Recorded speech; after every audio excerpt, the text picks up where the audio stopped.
To render with the render queue, first open the composition you want to render. Then, go to Composition and select Add to Render Queue, or use the shortcut Ctrl or Command and M.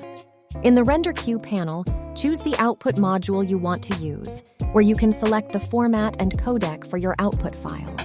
Adjust the output module settings as desired, and choose the output location for your file by clicking on the Output to field.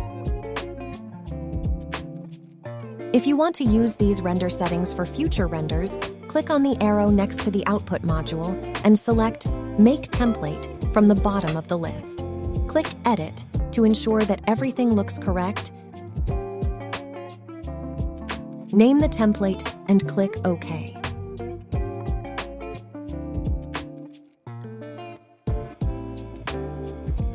The template is now saved and can be found in the drop-down menu with other presets.